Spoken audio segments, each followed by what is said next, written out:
serving the truth ever after. Reporting from the heart of every disaster.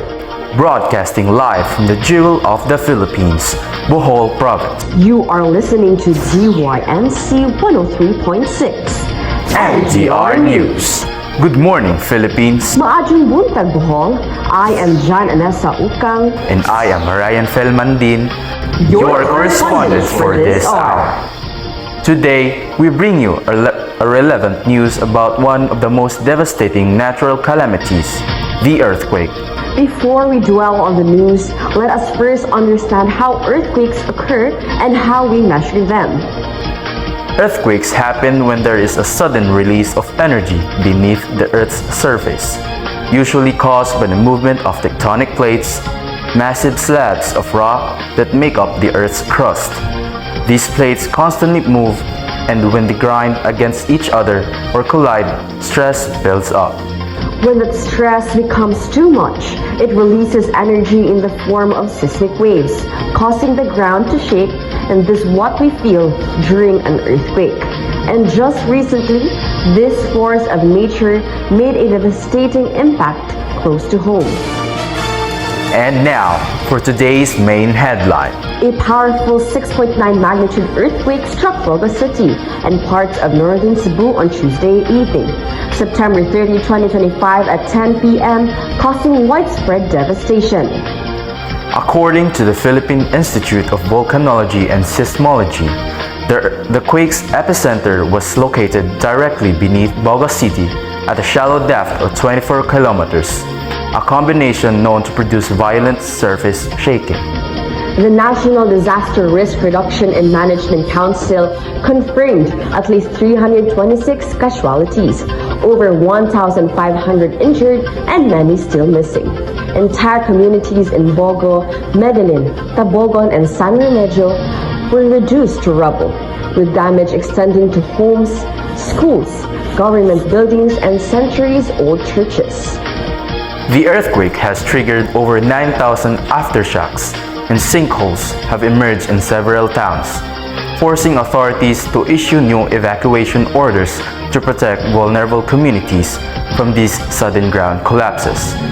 A state of calamity has been declared in Cebu, allowing for faster release of emergency funds and deployment of resources despite road blockages and communication breakdowns. Emergency shelters have been set up in over 200 evacuation centers, but many survivors continue to face harsh conditions outdoors, especially as heavy rains threaten to worsen the situation.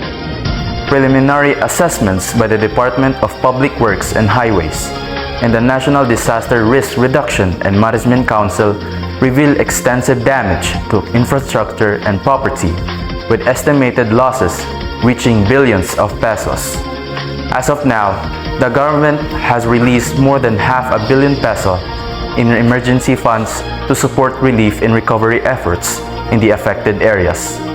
The full scope and final cost of recovery will be announced once detailed evaluations are complete. And now from the field, we turn to Stephen James Lamanilao as he brings us closer to the heartbreaking stories of the victims. After which, we will also hear an interview from our city mayor with the latest updates on the situation and relief efforts. Stephen? Thank you, Anessa. I'm here in Bogo City where devastation is still everywhere. Families are doing their best to survive. I'm here with a resident who experienced the earthquake firsthand. Majong Uto, sir, may I ask what happened to you and your family during the earthquake? Majong Uto, sir, pag igo sa linog, kusog kayang uyog, murag gibuak ang yuta yun. Ang akong asawa, kalit nang nagsugod og labor. Sa ospital ang tami, pero tungod sa cracks, gi-evacuate mi. Wala mi kay balo, asa mi padulong. Napugos siya panganak sa parking area. Ipayungan lang sa mga nurse. Ya, lisod kayo sir, kay kaulan. Ya, kalisod na siya ginawa. puot na kayo ang dughan pero kinahanglan ko magpakatatag kay nangayo ra ko sa Ginoo nga maluwas silang duha sa akong anak. Nga salamat sa Ginoo, buhi silang duha. Recover pa akong asawa karon. Wala gid may pasagdai sa mga nurses o volunteers. Sila gid ang among sadigan atong panahon na gyud.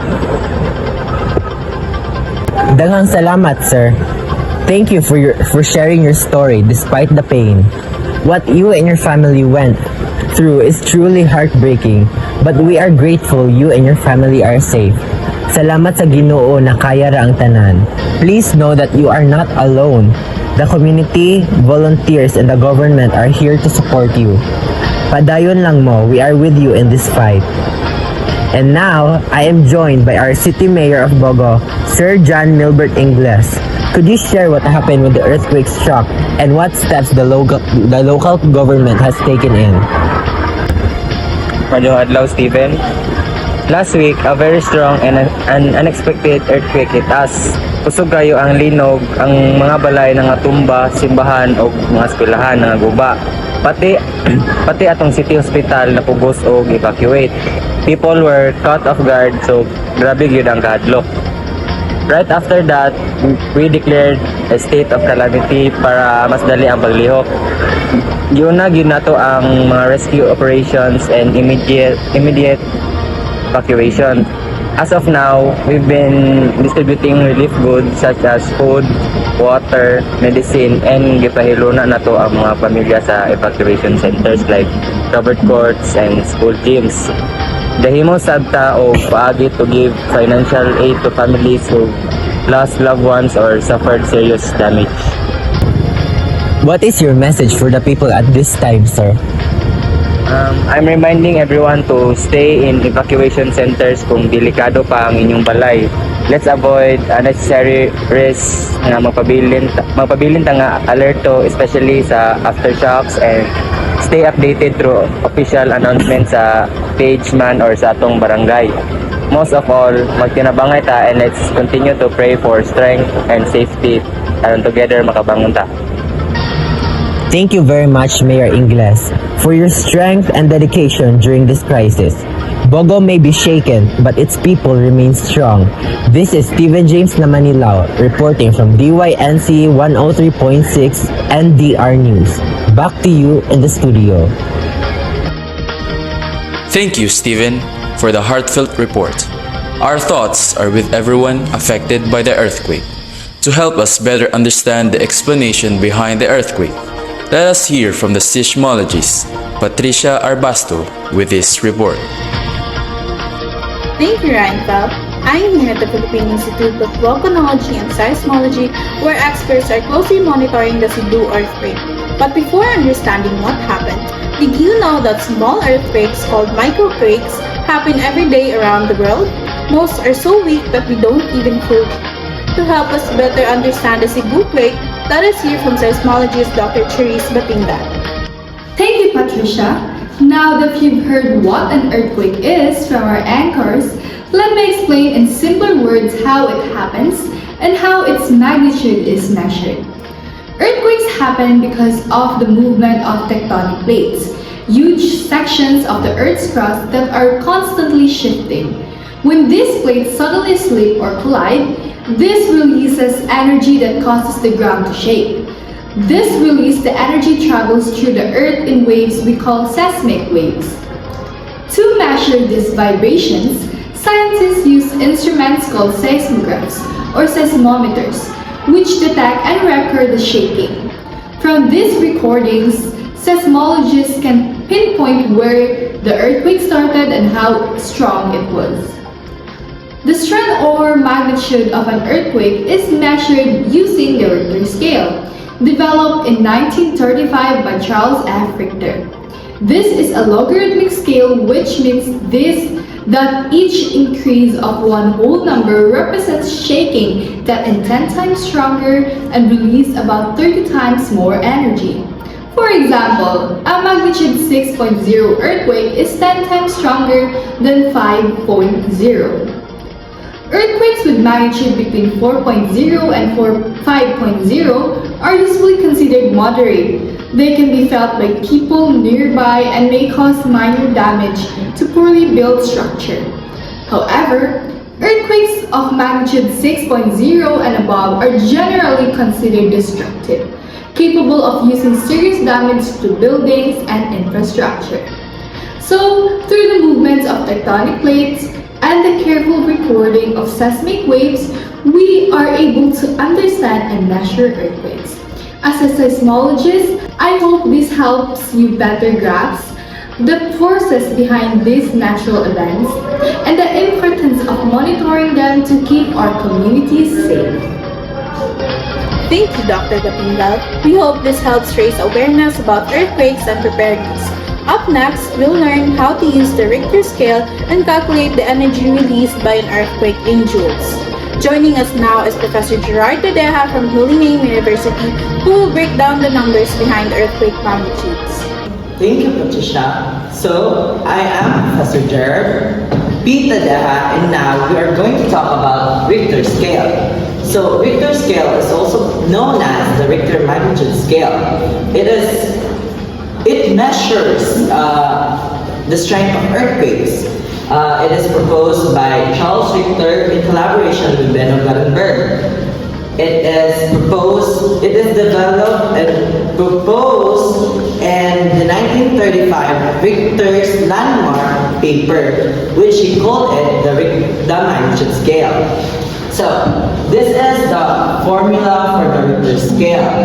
So, it's R equals 2 over 3 log E over 10 to the power of 4.14. Given that R is equals to 6.9 magnitude that struck in Bogo City 10 p.m. on September 30, 2025. So, let's substitute this given to the formula. So, it will be written as 6.9 equals 2 over 3 log E over 10 to the power of 4.14. Next thing to do is we cancel the 2 over 3 with its reciprocal, which is 3 over 2. We multiply both sides by 3 over 2 to cancel 2 over 3. So, let's simplify this term, which will give us 10.35 equals log E 10 to the power of 4.4D. Okay, the next thing that we do is to cross multiply. So it would be E equals 10 to the power of 10.35 times 10 to the power of 4.4D. Okay. After that, if we have the same base, we have to add the exponent. It will be written as E equals 10 to the power of 10.35 plus 4.40, which will give us 10 to the power of 14.75. If we will convert it into joules, it will be written as E equals Earthquakes are unpredictable, but your safety doesn't have to be. Be ready, be smart, and be safe. As Cebu begins its long road to recovery, may we all stand united, not just in sorrow, but in strength. Let us continue to pray, help, and remain alert. In times of disaster, it is unity and compassion that carry us through. We will continue to bring you the latest updates as the situation develops. And remember, always rely on verified news, stay informed, and stay safe. Serving the truth ever after. Reporting from the heart of every disaster. This has been your anchors, Ryan Felmandin And I am Jana Nasa. You are listening to DYNC 103.6 and TR News. 10 to the power of 14. over 10 to the power of 4.40. The next is, it would be R equals, and if we put it in a calculator, it will give us the answer 69 over 10. If we simplify this term, it will give us R equals 6.9, which is the same in our given magnitude. So that would be all. Thank you, Professor. Now we understand the math behind how small changes in magnitude cause huge differences in energy and damage, underscoring the importance of preparing before earthquakes. This is Patricia Arbasto, D1C 103.6, and DR News. Back to you, Ryan Fell and Vanessa. Thank you, Patricia, for that report. In moments like this, staying safe is the most important thing. And here are simple but life-saving things to remember during an earthquake. Number 1, identify safe spots. Before anything happens, know the safe places in your home, school, or workplace, like under a sturdy table or next to an inner wall. Number 2, duck, cover, and hold. Once the ground starts shaking, duck down low, cover your head and neck, hold on to something sturdy until the shaking stops. And number 3, avoid elevators. Never use during or right after an earthquake. Use the stairs instead when it's safe. Number 4, stay alert. After the shaking, watch out for falling debris, broken glass, and damaged buildings. Move carefully. And number 5, check yourself and others. Look for injuries and give first aid if needed. And call for help if someone is seriously hurt. And number 6, stay updated. Listen to the radio, follow official social media pages, or wait for announcements from authorities. And don't spread unverified information. And lastly, number 7, prepare an emergency kit. Always have a go bag ready. It should include water, food, flashlights and batteries, first aid kit, whistle, important documents, face mask, and extra clothes. And those are some important reminders that we should always keep in mind to stay safe. Knowing what to do and not to do during and after an earthquake can make a big difference. Stay alert, stay prepared. Now, back to the studio. Earthquakes are unpredictable, but your safety doesn't have to be. Be ready, be smart, be safe. As Cebu begins its long road to recovery, may we all stand united, not just in sorrow, but in strength. Let us continue to pray, help, and remain alert. In times of disaster, it is unity and compassion that carry us through. We will continue to bring you the latest updates as the situation develops. And remember, always rely on verified news. Stay informed and stay safe. Serving the truth ever after. Reporting from the heart of every disaster. This has been your anchors, Ryan Felmandil. And I am Jan Anessa Utang, and you are listening to DYNC 103.6 and DR News.